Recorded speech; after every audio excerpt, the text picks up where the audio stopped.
Hello and good morning, listeners. I'm your host, Chiisiiite, and welcome to the first episode of this special program series produced by Regional News Unit Akashvani Kohima in celebration of Seva Saptah 2025. Today, we will be specially dwelling on the topic Atmanirbhar Bharat in the defense sector. And in order to have an in-depth conversation and clarity to the topic, we have Lieutenant Colonel Amit Shukla as our expert, who is also the PRO and spokesperson for the Ministry of Defense for Manipur, Nagaland and Southern Arunachal Pradesh. Thank you, Colonel, for making your absolute presence here today. Akashvani Kohima welcomes you. Thank you, Henry. It has been an honor to be here and good morning, audience. I hope I'll be able to do justice with the subject, that is Atmanirbharta in their defense sector. And now, without any further ado, we shall get down to the interview. So, Colonel, could you explain what the term Atmanirbhar Bharat means, especially in the context of India's defense sector? Certainly. Atmanirbhar Bharat, which translates to self-reliant India, is a vision and policy framework articulated by the Government of India to strengthen the country's economic, technological and strategic capabilities by reducing dependency on external sources. It emphasizes domestic innovation, manufacturing, research and skill development, thereby fostering sustainable and resilient growth. In the context of India's defense sector, the Atmanirbhar Bharat focuses on the Indianization of defense production, promotion of public-private partnership, research, development and innovations, boosting employment and skill development, strategic autonomy and export promotion. Now in the last 11 years, India's defense and internal security posture under the government of Prime Minister Narendra Modi has undergone a profound transformation. The shift has been marked by greater clarity of purpose, stronger deterrence, and a sustained drive for self-reliance. This government has consistently underlined that national security is non-negotiable. And to ensure this security, India will build her own capacity and preparedness. My next question to you is, indigenization has been one of the core pillars of Atmanirbhar Bharat in the defense industry. Could you elaborate on why indigenizing defense production is so important for India's security and economic future?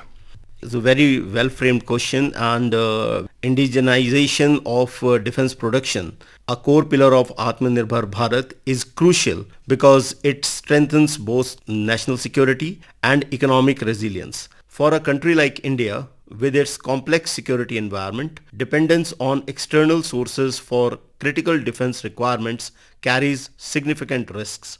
Its importance for India's security is strategic autonomy and sovereignty, that is, reliance on the foreign supplier makes India vulnerable to the geopolitical pressures, sanctions or supply disruptions. Security of supply in conflict, that is in wartime or crisis, the foreign suppliers may delay, restrict or halt the supplies. The technological control and customization. Now imported platforms often come with restriction on use, modifications or upgrades. Reduced vulnerabilities to espionage and cyber attacks. Dependence on external technology creates a risk of hidden vulnerabilities or backdoors. So it significantly matters for India's economic future to boost the manufacturing and industrial base, generate employment and skill development, conservation of the foreign exchanges which are so valuable for a country like India, and export potential, growing our own indigenous industries and innovation and technological spillovers that has a connotation to do the youth empowerment as well. Colonel, as we all know, India has been a major importer of defense equipment for decades, and its import dependency was very high. How far have we come in terms of achieving self-reliance in defense production, and what are the recent strides that we have made in this direction? Yes. So India so far has made a significant stride in achieving self-reliance in the defense production, transitioning from a major importer to a reliable exporter. This transformation is a testament to the nation's commitment to the Atmanirbhar Bharat initiative and Make in India policy, which aims to bolster indigenous capabilities and reduce dependency on foreign sources. Now, the key achievements, as you have asked, in the defense self-reliance, I can just break down into four different categories. The first one being the record-breaking production in the exports. That is like defense production, if I can share the figures. In 2024-25, that is the financial year, India's defense production reached an unprecedented 1.51 lakh crore, marking an 18% increase from the previous year and a 90% rise since the financial year 2019 to 2020. Now, also in defense exports, we have seen the exports surpassing rupees 21,000 crores, reflecting a 30-fold increase over the past decade and extending to over 100 countries as we talk. Also, the indigenous platforms and technological advancements have taken place. For example, the Hindustan Aeronautics Limited has successfully integrated the BrahMos, that is the supersonic cruise missile, into the Su-30, that is the Sukhoi 30 Mark II air fighter aircraft with the Indian Air Force. And also the indigenous aircraft carrier, that is the INS Vikrant, which was commissioned in 2022. That is also India's first indigenously built aircraft carrier, underscoring the nation's growing capabilities in naval defense. Then is the strategic defense industrial corridors. You must have heard about the Uttar Pradesh defense corridor that is covering 6 nodes, and had attracted over rupees 28,000 crore investment in the country. Also, the Haryana's aerospace and defense policy also has attracted investment to the tunes of 4,679 crores. That is basically in Hisar.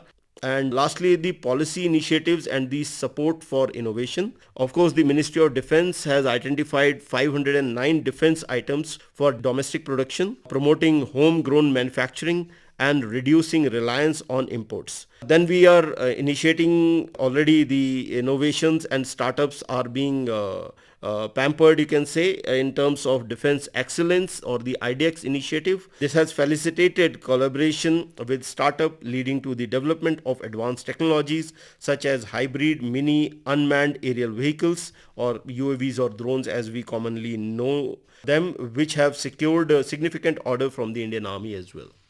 According to you, what are the biggest challenges India faces in accelerating defense indigenization, whether it is technology, infrastructure, or skilled workforce?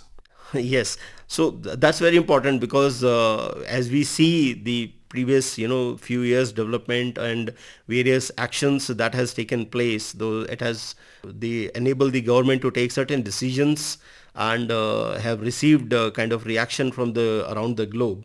So India has made significant progress in the defense indigenization.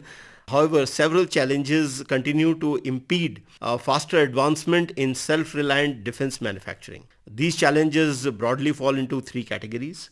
One is the technology, then is the infrastructure, and then is the skilled workforce. So firstly, we'll take the technology related challenges. As we go on ground and when we discuss in various national and international forums, we realize that the access to the advanced technology, that is defense system, increasingly rely on the cutting edge technologies, the AI, we have our own ICs or chip making industry, and access to these technologies often restricted due to the export control and geopolitical considerations. Also, there have been voids in the research and development, so indigenous R&D capabilities need greater investment than dependence on the foreign collaborations. Now, while joint ventures and licensing agreement exist, they often limit the scope of complete technology transfer or indigenous innovations.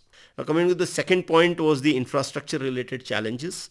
So manufacturing ecosystem, so the India, a robust defense industrial base with modern manufacturing facilities, supply chains, and testing infrastructure that can meet global standards are one challenge. Also, the logistics and maintenance support. Indigenous systems require repair, maintenance, and upgradation infrastructure that is still underdeveloped compared to import-dependent ecosystem. Funding, of course, is always a constraint. Defense manufacturing requires high upfront investment, and private players often hesitate due to long gestation periods and uncertain procedure timelines. Then the skilled workforce related challenge, that is where the youth empowerment and the initiatives come down to. The shortage of the specialized talent, the retention issues, the skilled professional often migrate to civilian sectors or abroad, attracted by better compensations and work conditions. Training and certification, there is a lack of accredited training centers for specialized defense technologies, which hampers scalability. There are some additional structural and policy changes like complex procurement procedures, which largely has been simplified now, the IPR and regulatory framework, strategic vision and coordination. But other than challenges, we certainly have a way forward in this particular field that includes to encourage greater public and private partnerships, to invest in R&D and skill development, build advanced manufacturing cluster and testing facilities in India, reform procurement process for speed, transparency and accountability, and lastly, foster global collaboration with fair technology sharing agreements. That was quite an enlightenment. Now, Colonel, tell me, the government has been encouraging both public and private sector participation in defense manufacturing. How do you see the collaboration between these two sectors shaping the future of indigenization? Like they always say that you cannot clap with a single hand. So definitely public and private collaboration is the key for all the development activities in India, whether it is infrastructure, whether it is any policy, education, science and technology and whatever. So the collaboration between the public and private sector in defense manufacturing is pivotal to accelerating India's indigenization efforts. The government's proactive approach through policy reforms, incentives and strategic partnership has created a conducive environment for both the sectors to work together. This collaboration is expected to shape the future of defense self-reliance in several meaningful ways. A few I can highlight here is the strengthening the industrial ecosystem, that is the complementary capabilities and the cluster development, as I've already mentioned during my last answer. Then fostering innovation and technological advancement, that is joint R&D efforts and technology transfer and upskilling of the suppliers, the scientists and the people who are working in the field. Then improving efficiency by reducing the costs. Now, competition and the cost optimization is always a challenge for any industry. So it is for the defense sector as well. So addressing this, it will definitely give us a faster development cycles. Also boosting export potential. Now we need to have, we are already, as I mentioned in my introductory this thing, that we are already collaborating with over 100 countries and where we are supplying all these things. So global partnership collaborates, equip India to participate in a global supply chains, joint ventures and export oriented projects. Private firms supported by the public sector credibility and state backing can expand into foreign market, and that will also ensure the standardization and the quality assurance. Also another factor is the policy and regulatory support, that is the balanced risk sharing and encouraging startups and the SME. So just I'll summarize it for you. The synergy between the public and private sector is likely to be transformative for India's defense indigenization. It will enhance technological self-reliance, strengthen national security through robust domestic supply chains, create employment and skill development opportunities, and lastly position India as a credible global defense manufacturing hub. Indigenization in the defense sector could lead to job creation and skill development. Therefore, what kind of opportunities do you think this will create for the youth of India? And how can the workforce be upskilled to meet the demands of this evolving industry? So indigenization in the defense sector offers significant opportunities for the job creation and skill development, particularly for the India's youth.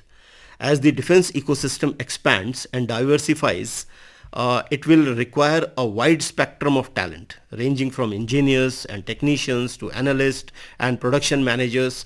These opportunities, coupled with targeted upskilling initiatives, can help build a robust workforce capable of supporting advanced defense manufacturing and R&D requirements. Indigenization in defense will unlock vast opportunities for the India's youth, creating jobs across a spectrum of technical, managerial and research roles. By aligning education, training and industrial requirements, India can develop a highly skilled workforce capable of supporting advanced defense systems and strategic objectives.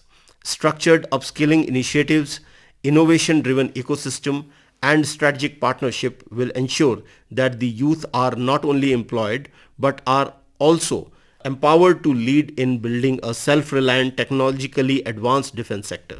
This transformation will have far-reaching benefits not only for national security but also economic growth and technological leadership.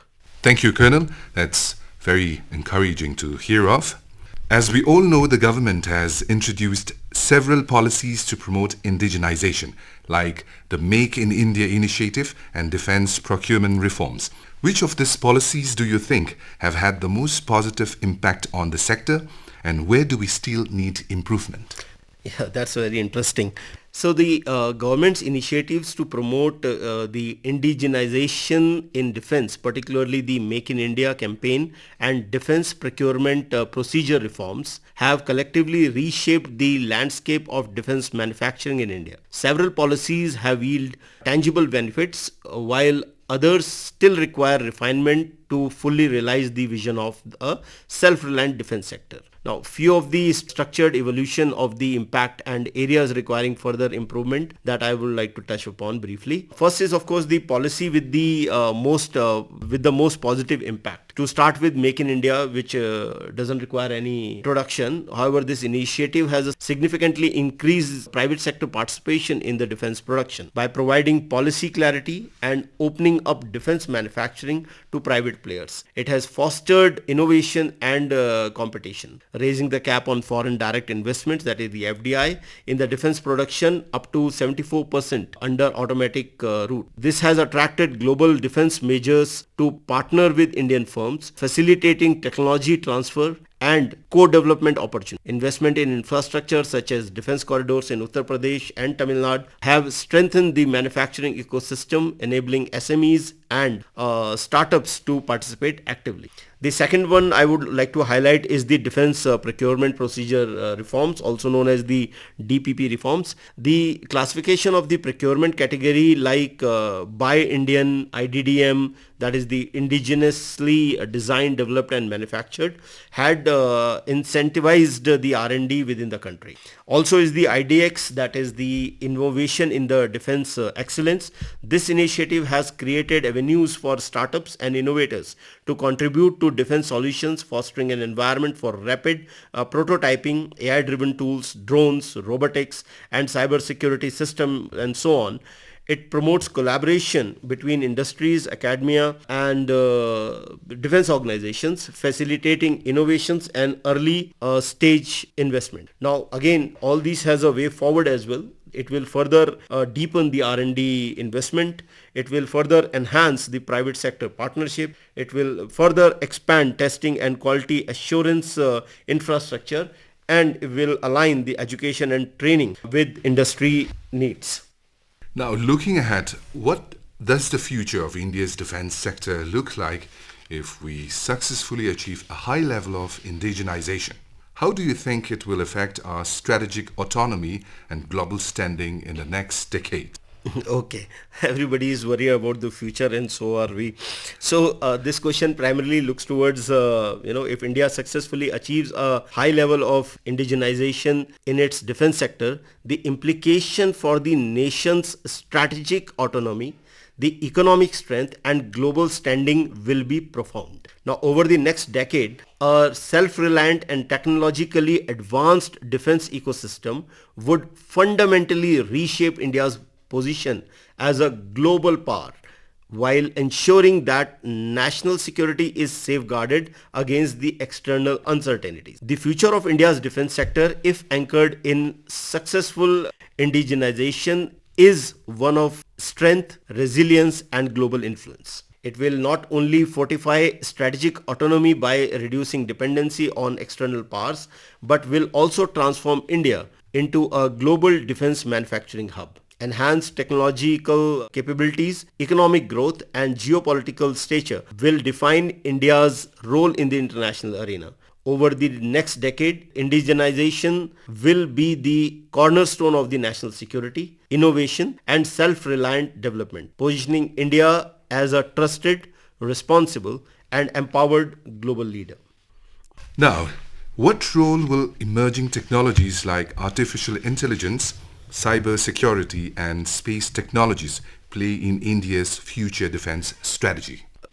The artificial intelligence, I think it has come down to our level also. Every citizen, they are into, some or the other 3D model making. I think this thing is trending these days. So anyhow, the emerging technologies like artificial intelligence, cyber security, and space technologies are set to play a transformative role in shaping India's future defense strategy. These technologies will not only enhance operational capabilities, but also redefine the warfare, the deterrence, intelligence gathering, the strategic decision making, and so on. As India pursues indigenization and strategic autonomy, integrating these technologies will be vital for building a robust, agile, and future-ready defense ecosystem.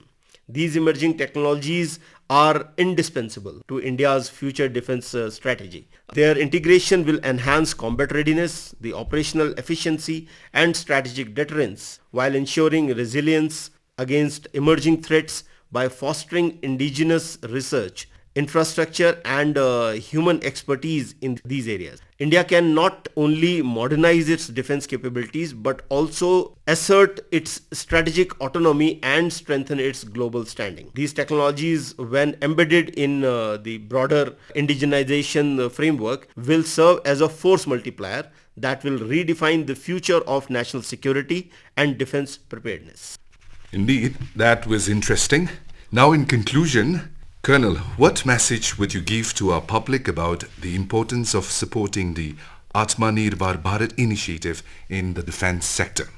Dear citizens, the Atmanirbhar Bharat initiative in the defense sector is not merely a policy. It is a national movement aimed at securing India's future. An era marked by rapidly evolving threats and geopolitical uncertainties, self-reliance in defense has become essential to safeguarding our sovereignty, strengthening our security, and protecting the interest of every Indian. By supporting this initiative, you are contributing to a larger vision, one where our armed forces are equipped with world-class indigenous technologies, where innovation is driven by Indian minds, and where our country stands tall as a responsible and capable global power. Your encouragement helps to build a resilient defense ecosystem that reduces dependency on external sources and ensure uninterrupted supplies of critical equipment, promote employment and skill development, offering new opportunities to our youth across the research,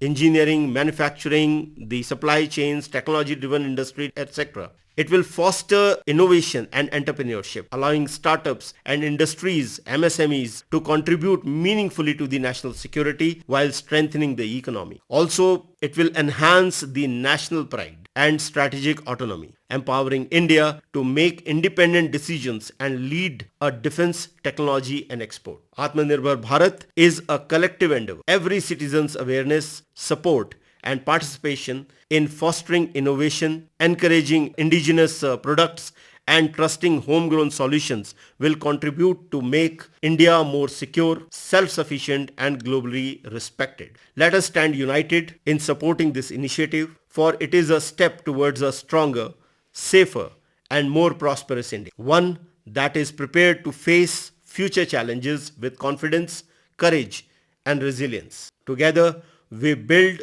not just equipment, but capabilities, confidence, and national strength. Thank you. Jai Hind. Colonel, a message well taken.